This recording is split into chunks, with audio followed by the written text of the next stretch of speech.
their fault that this is happening. You know, we've got movies where you have a devil in, like we were talking about Rosemary's Baby, that you've got a woman that has been offered to a satanic coven, and the devil shows up in this lizard costume to rape her, to bring in his spawn, and so it's such a ridiculous thing that you think to yourself, oh, that's just ridiculous. That would never happen because I saw it on TV. Kind of like when your kids say, we should buy that detergent because it says it gets every dirt stain out, and you tell your children you can't believe what you see on TV.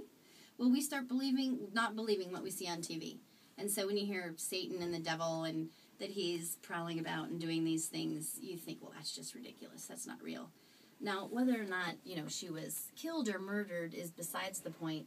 It could have been that she was taking Valium, had something to drink, and her respiratory shut down. But there are people in the world that understand that is an opportunity to use her as a blood sacrifice. So we can make that clear. So, because there might be somebody out there thinking, oh, that's silly that somebody would try to kill Whitney Houston. Why would they do that? Well, no, maybe they're seizing an opportunity because God is truth, life, and love. Okay?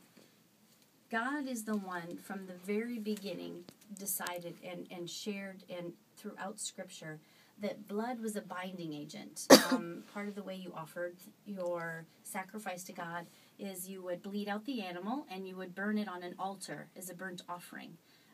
Circumcision was the way that blood was shed in a ritualistic act, and that acted as a sealing or a covenant between God and his people. We know that. I believe the Jewish people believe that, and we as Christians understand that that's what that was. Jesus came to free us from the old law, but it didn't change the fact that blood had significance, and we know that because Christ died on the cross, thus shedding his blood for the world. And of course, at the Last Supper said, he who drinks my blood and eats my flesh. He didn't say kind of, sort of, or symbol. He said, people left. They thought he was, some people, when he talked about these kinds of things, left him because the word eat, if it's more accurately translated, meant to tear or gnaw, and it was as reference of what you would do if you're actually tearing flesh off of something. So they understood he meant like blood and flesh. So throughout Scripture, we have this significance of blood being used as some sort of binding agent. And I've talked with a number of exorcist priests who've actually explained that in the New Covenant, blood is still part of a sealing and binding agent. That's the purpose of hymen in a woman. So when she comes together in the marital embrace, blood is shed within that act because the two of them are sealed in a covenant with God. In that first union, that's the purpose of it, in case people are wondering what that was for. And it was because there is a truth about blood. Now, the way it's been explained to me by some of these priests is that the enemy is a great legalist and he knows the rules. The enemy doesn't have any power.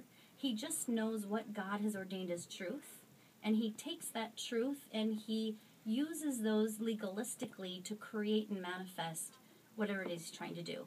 So he knows that if he could get a person to perform a ritual where blood is involved, that the truth that speaks on a spiritual level is there would be some kind of spiritual manifestation in a physical form, some kind of contract or infestation of sorts would occur, especially with blood sacrifice inside of ritual. The Black Mass, it's funny that many Satanists believe what most Catholics refuse to believe, is that ritual and form and substance are all very powerful things that God himself gave to us, so that we as physical and spiritual beings, we are not just a body, we're not just a soul, we're both in union with one another, that we could, for instance, that's what a sacrament is, an outward sign, and when we receive that bodily, our soul receives and is infused with this supernatural grace of what a sacrament gives us, and that's because we're body and soul.